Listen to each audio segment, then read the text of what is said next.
Bien. Buenas tardes. Hoy vamos a conversar sobre una paciente que ingresó hace un par de semanas. Estaba el doctor Arregone, que ahora no se encuentra. Esa típica paciente que ingresa por una neumonía, pero al momento del alta se dificulta el tema del destete del oxígeno. Quedó con hipoxemia, hubo la necesidad de solicitar oxígeno domiciliario. Bueno, y ahora básicamente vamos a conversar sobre los posibles diagnósticos o etiologías que puedan haber causado esta hipoxemia, en vista de que no quedó totalmente claro el diagnóstico final de la paciente, ¿eh? Esta es una paciente femenina de 89 años. Tenía un relato de una astenia y debilidad generalizada de más o menos unas 2 semanas de evolución. Había tenido 2 caídas en una semana. En la primera de ellas se fracturó el radio del cúbito del lado izquierdo. Y además refiere que tuvo un cuadro de vía aérea superior asociado a un vómito y que en su núcleo familiar había varias personas que también tenían un cuadro de resfrío. Ella acude a su médica de cabecera y decide derivarla acá a la guardia, así que ingresa hace 2 semanas aproximadamente. En cuanto a los antecedentes, 5 en 6, caminaba con ayuda, vivía con cuidadoras, tiene un antecedente de una isquemia miocárdica hace mucho tiempo, no recuerda qué terapéutica o qué acciones se tomaron en ese momento, hipotiroidismo, glaucoma, artroplastía de ambas rodillas y sí una enfermedad reumatológica en estudio que venía viendo el equipo de reumatología y si habían altas sospechas de ser esclerodermia. Todavía no estaba el diagnóstico completamente definido porque le faltaba la capilariscopía, etcétera, pero otros datos hablan a favor de este diagnóstico. En su medicación habitual tomaba T4, la motrigina 200 a la mañana y 100 a la noche, un protector gástrico, citalopram, donepezilo, mirtazapina a la noche y un tratamiento oftálmico de 3 fármacos para el glaucoma, que también era uno de sus antecedentes. La verdad que me parece que me lo había indicado en neurología por un trastorno de cefalea migrañosa que había tenido en el pasado. Ya una medicación habitual de varios años de uso. En cuanto a su laboratorio, una hemoglobina sin signos de anemia, unos leucocitos que eran 10.000 con algo de neutrofilia, las plaquetas normales. Se ingresó con hiponatremia de 125, una función renal que estaba conservada, un sodio urinario que estaba bajo, que en ese momento se había interpretado probablemente por hipoaporte, había mejorado con un plan de hidratación parenteral, una milasemia que no estaba elevada, un ácido base que no nos llamó la atención, le habían pedido también TSH que estaba en 2,7 dentro del límite normal, y se le había hecho un hisopado de influenza COVID que no fue detectable por este tema de los síntomas respiratorios que referían al inicio. Esto era una de las pruebas reumatológicas que se habían hecho, que ya eran más viejas, con anticuerpos centrómero positivo y este anticuerpo antinuclear elevado 1/1280 con este patrón nuclear centromérico que es sugestivo de esclerodermia, por el cual pues, estaba siendo estudiada.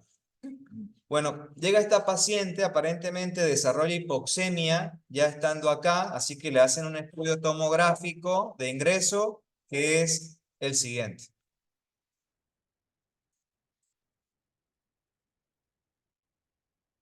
Vimos el patrón Crazy Paving, varias lesiones con un filtrado tipo vidrio esmerilado, eh, engrosamientos de los septums también, sobre todo en las bases, y algunos signos que pudiesen ser sugestivos de fibrosis pulmonar o un proceso inflamatorio infeccioso en curso, por el cual se hizo el diagnóstico de una neumonía adquirida en la comunidad.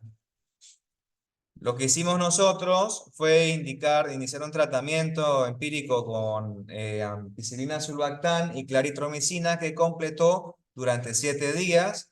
oxígeno suplementario y la paciente fue mejorando, pero parcialmente. Una vez que fue retirado el oxígeno, empezaba a presentar hipoxemia, que en reposo era sintomática, pero una vez que caminaba, empezaba con disnea. Ahí vamos a dar otra vuelta. Ahí nos hicimos la pregunta de qué es lo que está pasando. No ha presentado fiebre, no tiene parámetros inflamatorios elevados. Parece que esa neumonía está resuelta o bien tratada, pero quedó con hipoxemia, cosa que no tenía la paciente previamente. No hicimos sí gases arteriales como para corroborar, ya que tiene el antecedente de esta esclerodermia. Uno puede pensar que puede haber una falsa lectura a nivel del pulsioxímetro, pero lo que sí estaba claro es que era sintomática este, efectivamente. Nosotros buscamos una tomografía de diciembre del 2023 y comparamos estos dos cortes contra la de esta internación, y como pueden ver, estos infiltrados en vidrio esmerilado no estaban presentes hacía 6 meses. Y en las bases tampoco vemos estos tractos. No sé si esto puede ser una bula. Probablemente acá también, que no estaban presentes en el estudio previo. ¿Sí? Acá, ¿no? Sí. Sí. O sea que no sería una bula como tal. Mm. Y esto impresiona ser un tracto fibroso, ¿no? No sé qué opinan. Así que,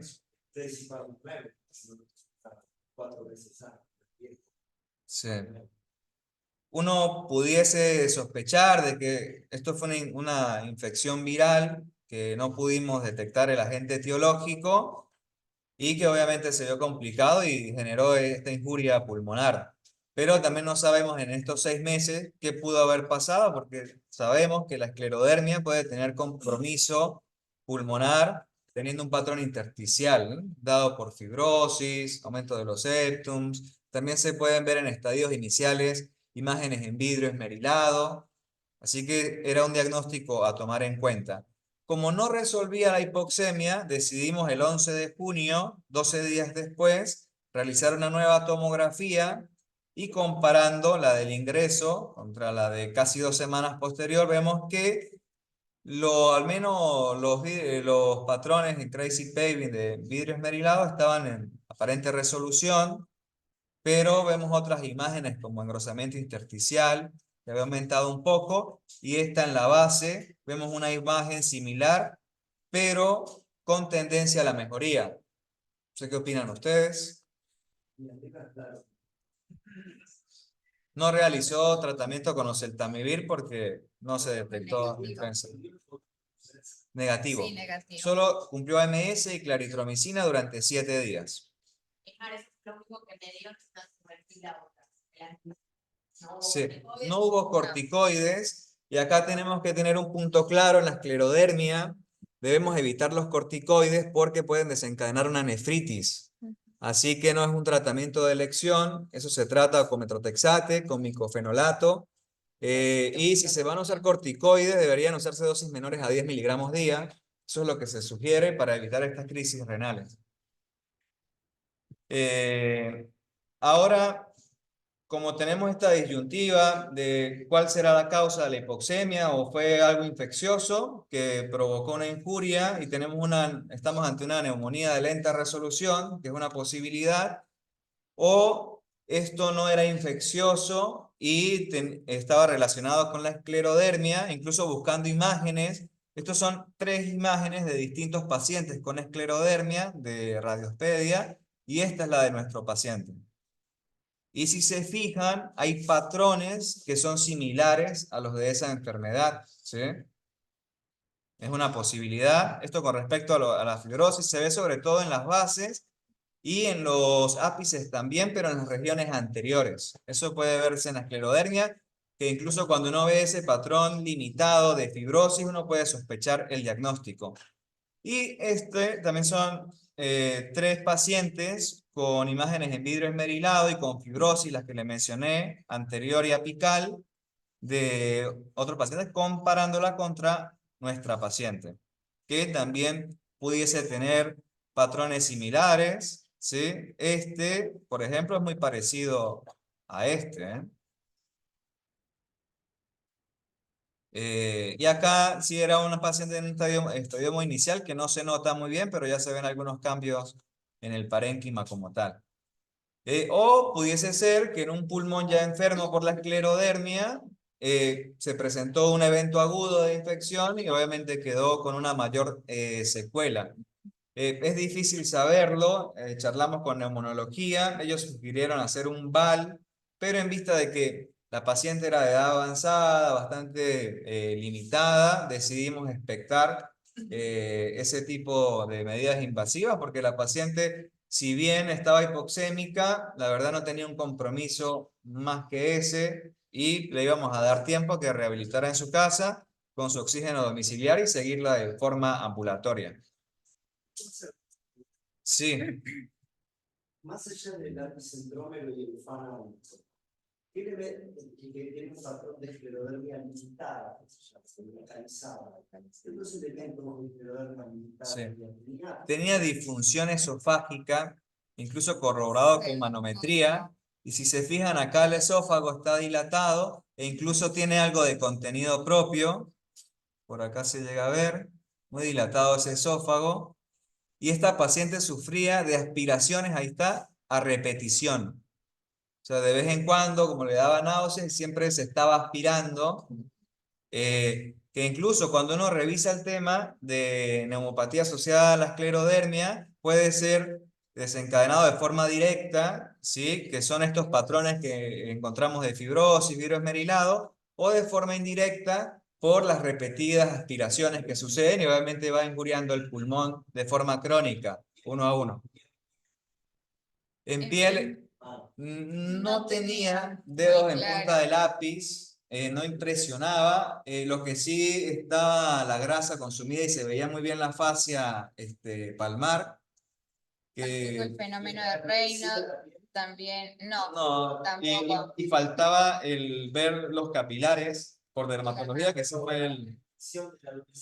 No presentaba ni endurecimiento, no, tampoco presentaba las telangiectasias. Por ahí lo que viene un poco más también era esto de que nosotros inicialmente, digamos, no tuvimos muy en cuenta ese antecedente propio que tenía la paciente de que ya venía siendo como evaluada por ese antecedente esclerodermia. Y por ahí cuando hicimos la segunda tomografía, que queríamos ver qué pasaba, de por qué no le podíamos retirar el oxígeno completamente, sabiendo de que ella había ingresado sin requerimiento de oxígeno y durante la internación continuaba con esta hipoxemia, fue cuando nos dimos cuenta nuevamente, reevaluando las imágenes, que tenía esta distensión esofágica con contenido propio y demás. De ahí, bueno, lo que nosotros empezamos a buscar es cuándo podríamos llamar, digamos, a una neumonía de lenta resolución y cómo, o sea, cuál sería la resolución esperada de los determinados signos y síntomas que tiene una neumonía en días para ir pensando qué puede estar fallando, si en el tratamiento o demás. Nada, un poco esto de los signos y síntomas en cuanto a la taquicardia o hipotensión que pueda presentar los pacientes cuando se inicia un tratamiento adecuado. Generalmente eso mejora entre los 2 o 3 días. La fiebre, la taquipnea y la hipopsia suelen mejorar entre los 3 días iniciales. Y por último, digamos, lo que mejora son los infiltrados en las imágenes, que puede durar hasta un mes en resolución de lo que son las imágenes como tal. En cuanto a esto, lo que teníamos que ver es, digamos, qué comorbilidades asociadas tenía el paciente para que lleve a que esa, digamos, hipoxemia no resuelva. Inicialmente evaluamos, la paciente, digamos, no tenía antecedentes de POC. Por ahí también evaluamos el que tuviera algún tipo de infección que no estuviéramos cubriendo directamente con el tratamiento, que fuera otro tipo de infección viral también, que esos serían, digamos, algunos patógenos inusuales. Incluso le habían hecho una espirometría no hace mucho y no tenía un patrón restrictivo. No, sí era una espirometría normal. Y dentro de las etiologías no infecciosas tenemos lo que era la neumonía organizativa o la neumonía criptogénica que se conoce ahora, y dentro de esto tener en cuenta los antecedentes de las enfermedades reumáticas, sobre todo en ella que ya teníamos el seguimiento que venía haciendo por reumatología. Dentro de la neumonía organizada criptogénica tenemos que es una enfermedad pulmonar intersticial difusa que es secundaria a un proceso inflamatorio y proliferativo. Hay que tener en cuenta que esta neumonía es reversible después de que se inicia el tratamiento, ¿sí? Lo que afecta más es la pared alveolar y al iniciar el tratamiento esto, digamos, resuelve y vuelve a tener nuevamente la capacidad propia de digamos, la función que tiene el alveolo. Esto lo podemos tener en cuenta cuando los pacientes tienen antecedentes de alguna enfermedad del tejido conectivo, tener en cuenta los fármacos y tener en cuenta también que la edad promedio en donde más se han hallado este tipo de neumonías es entre la edad entre los 50 y los 60 años. ¿Cuándo podemos sospecharla? Cuando tenemos, generalmente estas neumonías se presentan casi que de igual forma, digamos, en la clínica de una neumonía adquirida en la comunidad, con la misma sintomatología. Lo que dice la literatura por ahí es que un poco pueden ser más subagudas, tener digamos, una clínica que no es como tan aguda cuando es una neumonía propia bacteriana, sino algo más subagudo, generalmente como se ve, por ejemplo, en las infecciones virales. La falta de respuesta al tratamiento empírico, los antecedentes que tenga el paciente, y también la podemos sospechar cuando tenemos medicamentos como por ejemplo la amiodarona, la carbamazepina, la ciclofosfamida y algunos antibióticos. En el examen físico lo que podemos encontrar es generalmente cuando suelen estar estas neumonías, suelen tener más que roncus y demás, suelen tener crepitantes, generalmente no se acompañan de patrones de broncoobstructivo, broncoespasmo, y en las imágenes eran, digamos, imágenes generalmente son bilaterales, imágenes tipo opacidades tipo consolidativas o en vidrio enmerilado, y que también se pueden, o sea, pueden estar mucho más en la periferia del pulmón. Y bueno, esto era lo que charlábamos un poco con nuestra paciente, de si pensábamos que era una neumonía organizativa, si le podíamos poner tratamiento con corticoides, ver si mejoraba y demás. Tener en cuenta que, por ejemplo, lo que dice la literatura, que el tratamiento va a depender mucho de la clínica que tenga el paciente. Cuando, por ejemplo, es una clínica leve, se puede esperar el tratamiento, digamos, sobre todo el inicio del tratamiento de glucocorticoide sistémico, esperar y evaluar, sobre todo si los síntomas mejoran, evaluar en unas semanas y determinar si se inicia o no el tratamiento. También habla la literatura de que podemos utilizar lo que son los macrólidos, sobre todo la claritromicina o la citromicina, en neumonías idiopáticas leves, más allá, digamos, de lo que sea, digamos, el macrólido como un antibiótico, más que nada por el efecto antiinflamatorio que tienen, se suelen usar y está sugerido usar, pero generalmente tiene mucha tasa de fracaso. Y bueno, obviamente lo que es el tratamiento con glucocorticoide sistémico, con la prednisona, que suelen mejorar muy rápido y responder mucho, digamos, en este tipo de neumonías. Y después la esclerosis sistémica, que era, digamos, el antecedente que por ahí nosotros habíamos pasado un poco por alto en nuestra paciente.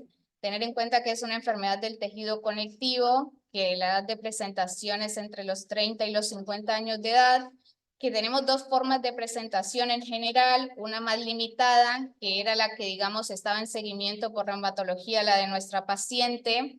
Ella ya venía siendo evaluada, ya tenía, digamos, algunos anticuerpos positivos, si bien todavía no tenía la clínica, ella no presentaba fenómeno de Raynaud, no tenía esclerodactilia, no tenía tampoco telangiectasias, que en las evoluciones previas por reumatología tampoco las presentaba, pero bueno, venía en seguimiento por esto.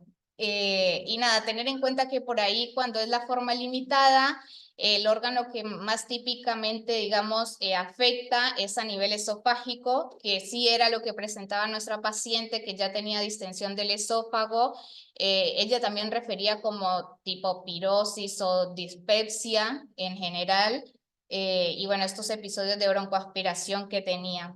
Y ya la forma generalizada, que generalmente dentro de los órganos externos a la piel, lo que más afecta es a nivel pulmonar y después el tracto gastrointestinal.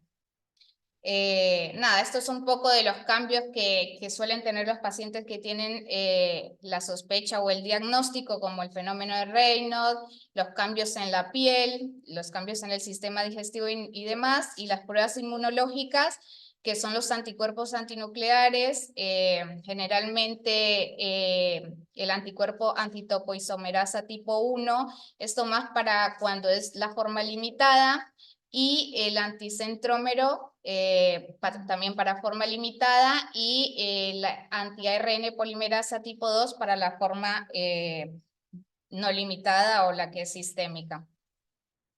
Y esto fue un poco, digamos, el seguimiento por reumatología que tenía nuestra paciente, en donde ella ya tenía alteración de la peristalsis diagnosticada por manometría, tenía el FAN elevado, el anticentrómero positivo, y si bien ella tenía el antitopoisomerasa negativo, ya tenía, digamos, como un seguimiento propio.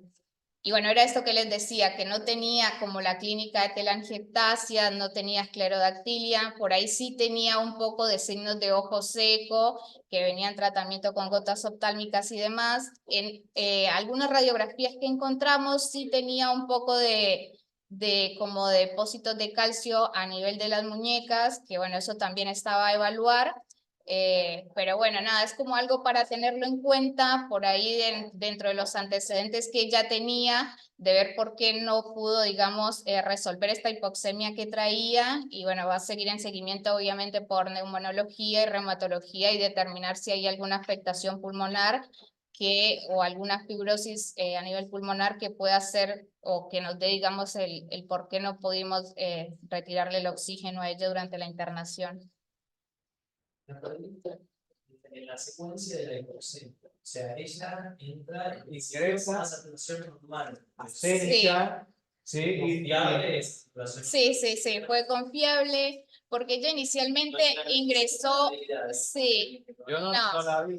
no, ella inicialmente ingresó un poco confusa con una hiponatremia, que inicialmente esa hiponatremia se interpretó al ex bajo, con lo cual empezamos a hacer carga, digamos, con líquido y demás, se hizo unas expansiones. Después eso evolucionó, que inicialmente se interpretó como una sobrecarga de volumen, le hicimos balance negativo a ella. Después digamos que nos fuimos para el otro lado, entre ese interino intercurrió con una FA de alta respuesta que digamos, fue evaluada por cardiología y se interpretó todo como de precarga de volumen. Eso resolvió.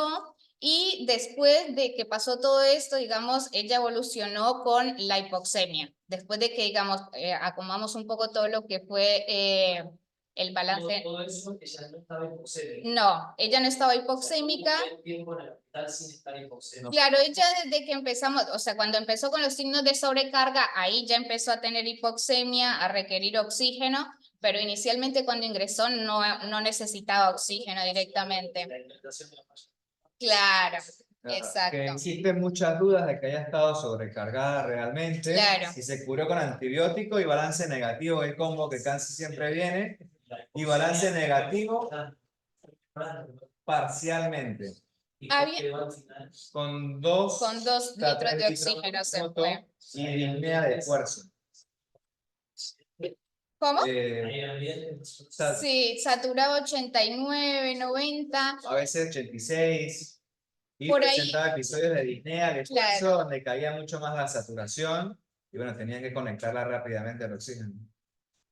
Lo más era que, por ejemplo, ella en su vida diaria anteriormente nunca llegó a utilizar oxígeno, sino fue en este episodio agudo como tal, que bueno, después no pudimos retirarle el oxígeno.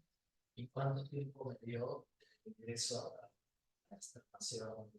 15 días, 2 semanas. 2 semanas Y estuvo internado. como 5 a 7 días intentando retirar el oxígeno. No podíamos. Sí, era siempre que volvíamos a la mañana nuevamente tenía el oxígeno porque lo requería durante la noche, ante la movilización y demás. Y bueno, se terminó yendo a su casa con oxígeno. No había movilidad, estaba Sí, Caminaba. realizaba kinesiología, caminaba sin oxígeno durante el día. Después a las tardes nuevamente volvió a requerir el oxígeno durante la noche y bueno, en definitiva no pudimos retirarlo. ¿Cuánto tiempo de antibiótico hizo? 7 días de 7 días. MS, claritromicina. No tuvo fiebre durante la internación, no tuvo leucocitosis, entró con 10.000 y se mantuvo allí o menos. No encontramos signos de algo infeccioso activo como tal. Claro. A mí me parece que el paciente tiene un punto de conciencia. Quizá que estamos hablando de ser explícita con un único diagnóstico. A ver, me parece que la paciente tiene una historia diagnosticada, no totalmente florida, o sea, completa, faltan varias, pero no tiene la condrocalcinosis, no es la C del resto. La escalcinosis. Es calcinosis, no es del cartílago, sino de la piel, sino como granos blanquecinos en codos, en manos, calcinosis cutis. No tenía renón, sí tiene esófago, no tiene esclerodermia, no tiene la cirugía compatible y probablemente tenga una intersticiopatía, una enfermedad intersticial difusa que en las enfermedades del colágeno, al menos el nombre más antiguo, ahora creo que se lo han cambiado, cada 5 o 10 años le van cambiando los nombres, se llamaba NSIP, Non-Specific Interstitial. Todavía. Se llama así. Ahora creo que igual hay un nombre como el NASH, que lo van cambiando el nombre, ¿no?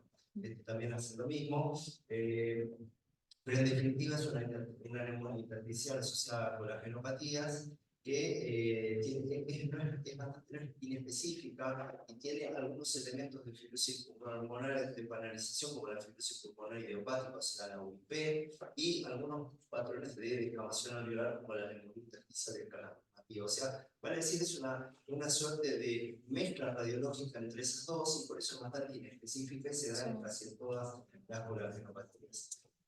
Que no es precisamente el crazy peving que tuvo este paciente, que por otro lado fue transitorio, si tú lo ves. Va mejorando. Que no lo tenía y que lo tiene y luego lo deja de tener. O sea, que el crazy peving claramente fue transitorio y el crazy peving puede ser cualquier cosa, desde la insuficiencia cardíaca a una influenza, a un COVID, a una hemositis giroesi.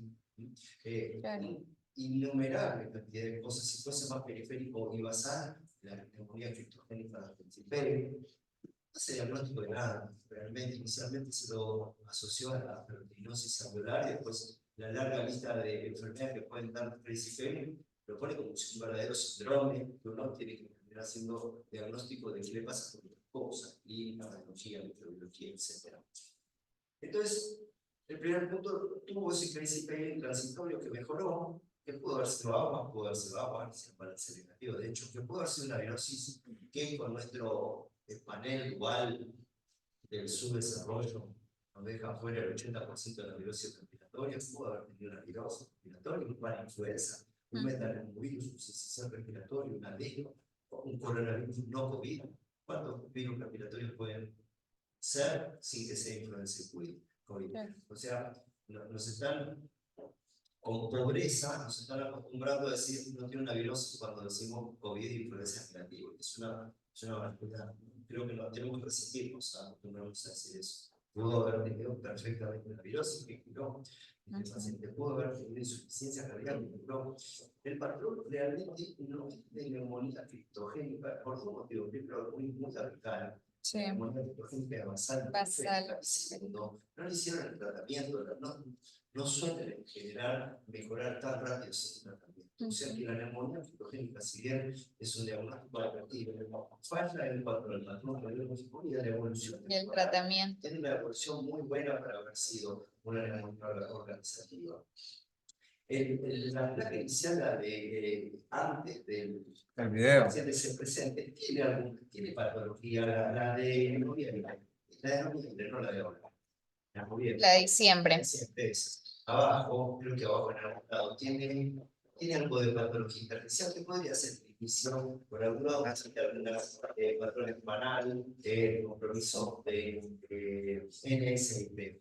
En las esclerodermias limitadas, el patrón de compromiso pulmonar generalmente es fibrosante o el tipo alveolítico fibrosa, a diferencia de las generalizadas, que tienen más vale hacer patrones de hipertensión pulmonar. O sea, en la esclerodermia el pulmón se afecta, distinto, fibrosando la limitada y con hipertensión pulmonar hipoxémica importantísima en la generalizada, que no pareciera ser el segundo caso, aunque no hubiese estado mal tener un ecocardio ver si tenía hipertensión pulmonar severa. Creo que lo tiene, me parece que no. Bueno, no tengo la historia no acá. lo tiene. Sí. Entonces, me da la sensación que es un paciente que tuvo algo agudo, que superó, Sí. pudo haber sido una virosis, pudo haber sido insuficiencia cardíaca, en el contexto de un pulmón enfermo con una esclerodermia limitada, con algún indicio ya de NSIP, que obviamente cualquier segunda náusea, tercera náusea que agregue, Va a lo va a descompensar. poner en un anciano de 90 años con hipoxemia más refractaria de lo habitual, del manejo habitual del niño, ¿cierto? O sea, en ese sentido, me hubiese llamado la atención que dice un pulmón enfermo, 90 años, fibrosis, Sí, reflujo tricuspidio. no tenía hipertensión pulmonar. Por eso, las limitadas son más Y beneficiosas. ahora, ¿No tenés un poquito más de siempre? no, tomé nada más esos dos cortes como para comparar solamente, que era donde había más lesiones. Lo que sí, supuestamente en la fibrosis provocada por esclerodermia, es más limitada a las bases y a los ápices. Ahora, y que en la pulmonar primaria, en la fibrosis intersticial primaria, tiende a ser más difuso. Ahora, por ser limitada en la esclerodermia, puede tener espirometrías con un patrón no restrictivo. Sabes que Porque la tomografía es muchísimo más sensible que la espirometría. De hecho, hay una entidad que se llama, que se da en los IPOC, que se llama así, es un nombre extraño, se lo han puesto nombrado, combinado de fibrosis pulmonar y enfisema. Así se llama, combinado de fibrosis pulmonar y enfisema. El paciente tiene enfisema en los ápices y fibrosis en las bases. Esos pacientes con un pulmón prácticamente muy enfermo tienen espirometría normal. ¿Por qué pasa una cosa? El aumento de volúmenes pulmonares del ápice, la obstrucción, las pullas, se compensa con la pérdida de volumen de las fibrosis de las bases. Y en un patrón restrictivo de las bases puede compensar un patrón restrictivo de los ápices. Esos pacientes con pulmón tremendamente enfermo tienen espirometría normal. Es una de las características del síndrome.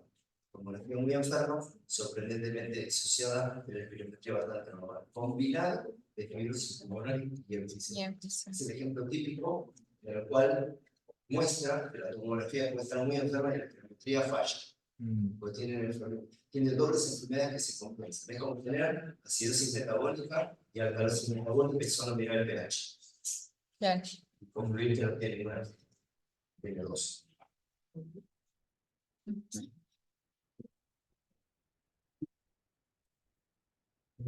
No, por un lado, lo felicito porque me parece que, o sea, esta es una pregunta que tenemos que hacernos todos los días con pacientes, ¿no? O sea, tratar de entender y darnos la mejor respuesta. A veces la respuesta no es final, no es una sola, no es certeza, pero todos los días vemos, sí, por lo menos 10, hay 10 preguntas con las que nos cruzamos, que tenemos dos opciones. Podemos dejarlas pasar y decir, bueno, pedir el oxígeno y se corta el oxígeno, o más allá de pedir el oxígeno y que se vaya con el oxígeno, preguntarnos por qué le está pasando esto y tratar de darnos la mejor respuesta. Eso puede ser eso, estudiar, leer, buscar, y después discutirlo acá, pero es la única forma de aprender. Y si podemos pasar toda la residencia sin preguntarnos las cosas que pasan por delante, porque igual alguien las va a resolver, o el sistema las va a resolver de una forma, que nadie sepa qué pasó, pero nosotros primero vamos a aprender más, así que eso es súper importante. Después, bueno, es súper de acuerdo con lo que dijo Lucas, me parece que la evolución, digamos, con un cuadro agudo, un relato de un cuadro agudo de síntomas agudos, una mejoría, por más que haya sido parcial, que orienta más a que hubo algo infeccioso y probablemente si hay algo crónico es algo menor y que no creo que sea la causa de la infección que persiste. Y bueno, una señora, la verdad que una señora de 89 años, que era biología restrictiva solo porque una caja torácica restrictiva, no la tenía, bastante bien, sobre todo la biología de la señora. Pero bueno, una internación con una neumonía bilateral, viste, después puede algunos aspectos de la imagen pensar que había telestasia pulmonar, que le cuesta resolver, que por ahí con unos días más de movilidad, de trabajo, que se recupera, y bueno, eso posiblemente hay que seguirlo. Lo del cardio es importante, pero seguramente el veterinario me imagino. Sí, Sí, no lo tiene tiene. insuficiencia tricúspida. Tiene signos de hipertensión pulmonar. Y no, después, bueno, no, en relación al comunitario, en relación a la hiponatremia, que hay que tener cuidado con las interpretaciones de la hiponatremia y sobre todo con la interpretación y manejo de la hiponatremia en el bajo. O sea, ¿no? Por hoy, la hiponatremia en el bajo no está sugerido corregirla con solución fisiológica. ¿Sí? Hay que, digamos, bueno, la interpretación puede ser dificultosa, a veces coexiste una historia que podría ser compatible con el hiponatremia en el bajo, pero si el paciente no está hipovolémico con hiperfusión, no requiere la reposición con solución salina, y uno evaluaría si requiere reposición de sodio, si está sintomático con menos 120 de sodio, y si fuera el caso, uno lo puede reponer un 3%, lo mismo que otra hiponatremia. ¿Sí? El objetivo de reposición es el paciente, nada, si está corregida la causa, enteritis y una diarrea, que se hidrata probablemente mejor. Una hiponatremia a ley bajo, digamos, mejora muy rápido, ¿sí? Cuando uno la corrige, porque si uno hiponatremia a ley bajo, el mecanismo es la volemia. O vos recuperás, digamos, la volemia, el paciente puede ser relacionado al pH, y habitualmente lo que pasa es que digamos, se corrige muy rápido. O sea, no existe una hiponatremia a ley bajo, tampoco queda internada con un plan 3 días y no mejora. Eso es el ley bajo. ¿Sí?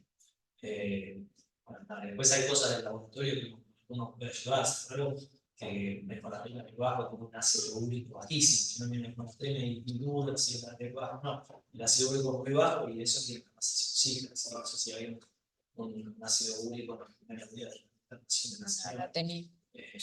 lo mismo otros parámetros. No, vimos el sodio en 11, el De la spot, de urinaria. orina y. Sí. Hay que recordar la hiponatremia, digamos, por secreción inapropiada, antidiurética, puede aparecer el paciente con un sodio bajo en orina. ¿Sí? En distintas situaciones. Puede que en algún momento llegue al equilibrio de los mostatos. ¿Sí? Esto característico cuando hay receta de los mostatos y son hiponatremias en general más sostenidas y no severas, donde en algún momento los mostatos se equilibran y Claro. el sodio urinario de repente es bajo a ese nivel, ¿sí? Por ahí uno empieza a reponer y el sodio aumenta. Pero no siempre el sodio urinario bajo excluye la posibilidad de que haya liberación inapropiada. Sí. Ok. Bueno, Hay una localidad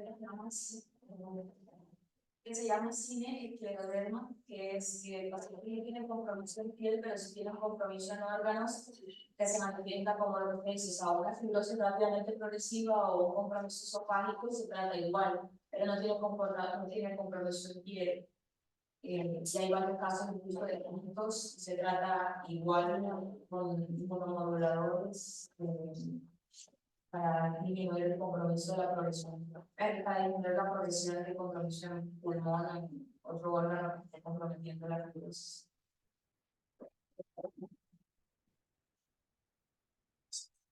Y en general, en las enfermedades autoinmunes, los criterios diagnósticos no excluyen las enfermedades autoinmunes.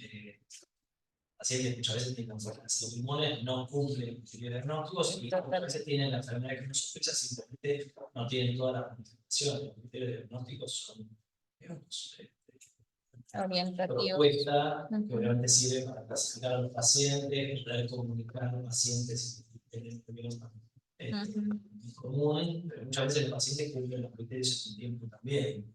Claro. Entonces, un patrón de 1.280 médico es algo que debe tener una siempre en una señora con enfermedad esofágica, con cardioduro, Claro. enfermedad Está- Mm.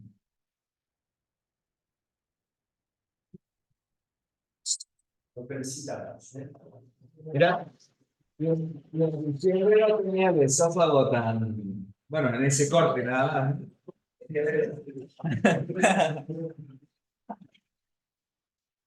Dejar de compartir. No, no, sí. Perfecto. Frename la grabación.